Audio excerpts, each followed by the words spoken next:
আসসালামু আলাইকুম, ওয়েলকাম করছি রিয়াসাদ আজিম। ভিন্ন ধর্ম মতাদর্শের যারা শুনছেন সবার প্রতি আন্তরিক কৃতজ্ঞতা।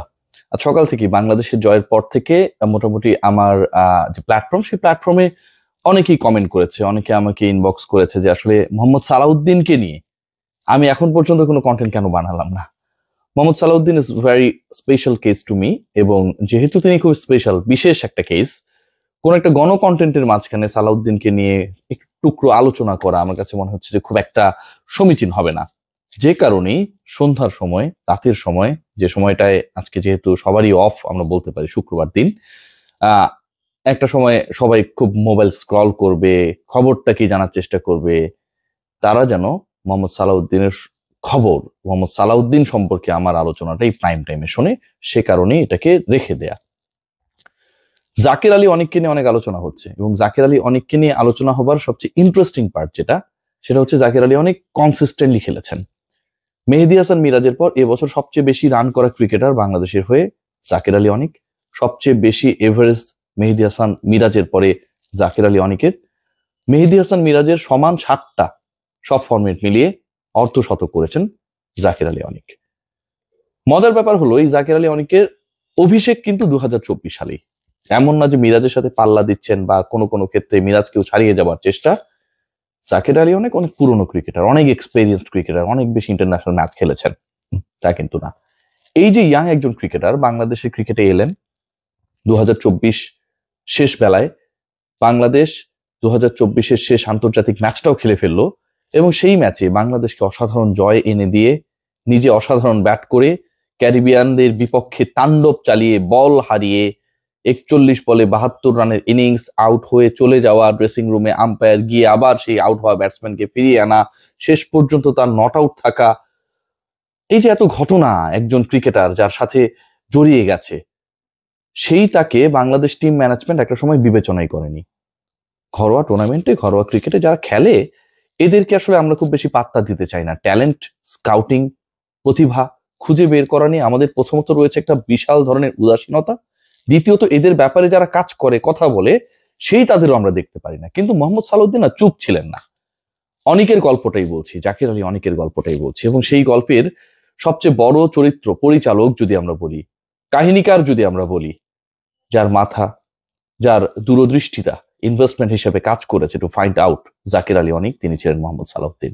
সংবাদ সম্মেলনে বললেন, আমি কভার করছিলাম তখন, বিপিএল চলছিল, যে বাংলাদেশ দল এত খারাপ করে, ভালো করে, যেটাই হোক না কেন, জাকিরের চেহারা কি খারাপ? চেহারা খারাপ দেখে কি তাকে নেওয়া হয় না?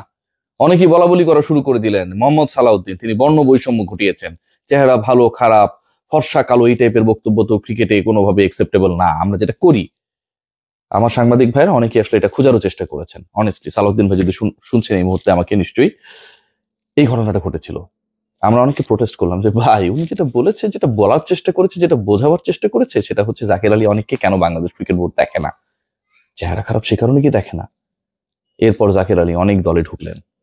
জাকির আলী অনেকের ঢোকার পর প্রথম ম্যাচটা আমার যতটুকু মনে পড়ে, যে মাহমুদুল্লাহ রিয়াদের সাথে একটা পার্টনারশিপ ছিল, অসাধারণ খেলেছিলেন। বাংলাদেশ দল যেমনই করুক, জাকির আলী অনেক যে অনেক দিন থাকার জন্য এসেছেন, অনেকের অনেক দিন থাকার স্পৃহা, সেটা তার ভেরি ফার্স্ট ম্যাচে পরিষ্কার হয়ে গিয়েছিল, টি20। এরপর যত সময় গড়িয়েছে, ভরসার নাম হয়েছেন এই ক্রিকেটার। খেয়াল করে দেখুন যে টেস্টে ওই যে 90+ ইনিংসটা না হলে বাংলাদেশ দল অসাধারণ টেস্ট উইন ক্যারিবিয়ানে গিয়ে পেত না। ওয়ানডেতে মাহমুদুল্লাহ রিয়াদের সাথে পার্টনারশিপ করেছেন, চেষ্টা করেছেন, হাই স্কোরে দলকে পৌঁছানোর চেষ্টা করেছেন। শেষ পর্যন্ত বাংলাদেশের টিমের বোলিং কম্বিনেশনটা প্রপার না হওয়ার কারণে বাংলাদেশ পারেনি। কিন্তু টি20-তে ইজ আ ডিফারেন্ট ক্যারেক্টার। শুধু জাকির আলী অনেক, রিশাদ হোসেন, যখন তাকে কেউ নেয় না, প্রিমিয়ার লিগের দলগুলো নেয় না, বাংলাদেশ ক্রিকেট বোর্ডের টুর্নামেন্ট, বিসিএল এ, এনসিএল এ তাকে কোনো দল নিতে চায় না, নিলেও তাকে খেলাতে চায় না। আমাদের লোকাল কোচদের নাক ছিটকানো একটা সিচুয়েশন, সেখানটায় মোহাম্মদ সালাউদ্দিন এগিয়ে আসেন।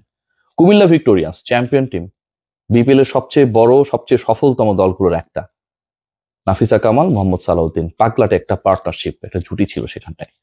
ভালো মন্দ পলিটিক্যাল হিসাবগুলো আমরা অন্য সময় করি, বাস্তবতা যেটা, সেই দলের অন্যতম সদস্য ছিলেন রিশাদ হোসেন, যাকে খেলানো হয় না, যিনি দল পান না, সেই রিশাদকে নেওয়া হলো। চট্টগ্রামের উইকেটে রিশাদ কাজে লাগতে পারেন, রিশাদের বল সেখানটায় কার্যকর হবে, মোহাম্মদ সালাউদ্দিন সেটা বুঝে গেছেন। কতটুকু বুঝতে পারেন একজন ক্রিকেটারকে, অনেকের কথা যদি বলি, তিনি ব্যাটসম্যান, রিশাতের কথা যদি বলি তিনি বোলার, শুধু বোলার না, কাঙ্ক্ষিত, বহুল কাঙ্ক্ষিত লেগ স্পিনার। বাংলাদেশের হয়ে 24 ম্যাচে 35 উইকেট, লিডিং উইকেট টেকার এই বছরের Rishad Hossain. He was also the findings of Mohammad Salahuddin. চট্টগ্রামে প্রথম ম্যাচে Rishad man of the match হয়ে গেলেন। এই থেকে রিশাদের শুরু নতুন করে, টি-20-র ভাবনায় রিশাদ চলে গেলেন। আমরা যদি খেয়াল করে দেখি লিটন কুমার দাস, তাকে যেভাবে ব্যাক করেছেন, Liton out of form, run করতে পারছেন না, জিরো মারছেন, 14 বলে 13 বা 13 বলে 14 করছেন। কিন্তু একজন ক্রিকেটার তিনি যখন ব্যাটিং করেন তখন তার রোলটা একরকম, যখন তিনি বোলিং করেন তখন তার রোল আরেক রকম, এবং যখন তিনি ক্যাপ্টেন্সি করেন তখন তার রোল আরেক রকম। ক্যাপ্টেন্সি করার রোলটা যে batter Liton and cricketer Liton ছাপিয়ে, সেই ব্যাপারটা তার মস্তিষ্কে ঢুকিয়ে দিতে পেরেছিলেন মোহাম্মদ সালাউদ্দিন। কুমিল্লা ভিক্টোরিয়ান্সের লিটন কুমার দাস, সেই লিটন কুমার দাস আন্ডার প্রেসার ভালো করতে পারছেন না, মেজাজ হারাচ্ছেন, একটা সময় সাংবাদিকদের সাথে খারাপ ব্যবহার করেছিলেন, আমরা দেখেছিলাম 2023 বিশ্বকাপে। কিন্তু সেই লিটন কুমার দাস অন্যরকম। সেই Liton Kumar Das out of form হওয়ার পরেও স্ট্যাম্প মাইকে যখন তার ইনস্ট্রাকশনস গুলো আমরা শুনি ফর দ্য বোলার্স, অসম্ভব রকমের একটা রেসপেক্ট তৈরি হয়। মনে হয় যে লিটন ভাই, তুই এত প্রতিভাবান একজন ক্রিকেটার, তুই সবই জানোস 22 গজে কি হইলে কি হবে, বোলারকে তুই ইনস্ট্রাক্ট করো, সেভাবে বল করে বোলাররা, এন্ড দেন বাংলাদেশে বোলিং ডিপার্টমেন্ট সফল হচ্ছে, দল জিতছে, তুমি তাহলে তোমার ব্যাটিংটা পারো না কেন? আফসোস হয়।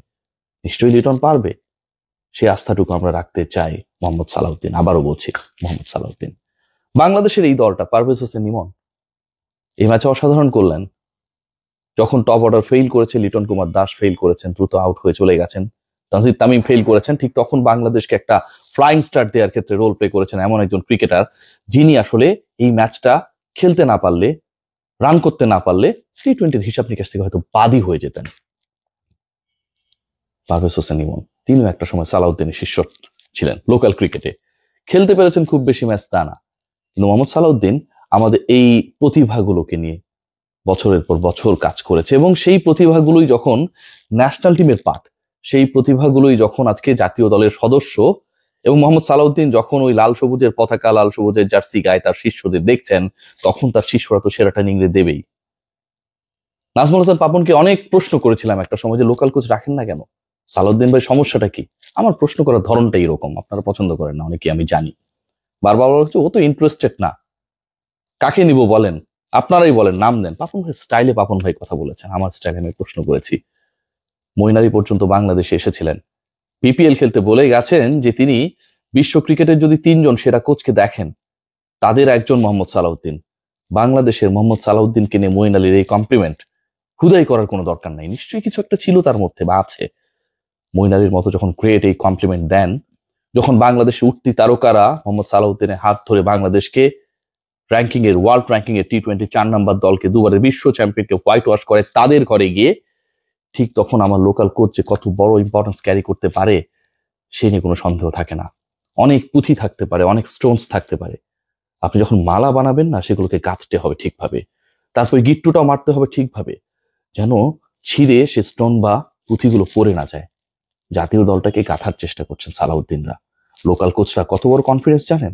একজন ক্রিকেটার আউট অফ ফর্ম হওয়ার পর ভাবতে পারে, চিন্তা করতে পারে, আমি গিয়ে বলতে পারবো, ঝাড়ি খেতে পারবো, কাঁদতে পারবো আমার ভাষায় আমার একজন স্বদেশী কোচের সামনে। কত বড় কনফিডেন্স দেয়, ড্রেসিং রুমে যারা থাকে তাদের জিজ্ঞেস করে দেখুন। থ্যাংক ইউ ফারুক আহমেদ আপনার এই অসাধারণ সিদ্ধান্তের জন্য। নাজমুল আবেদিন ফাহিম আপনার সততা আর বিশ্বাসের জন্য। Take great care.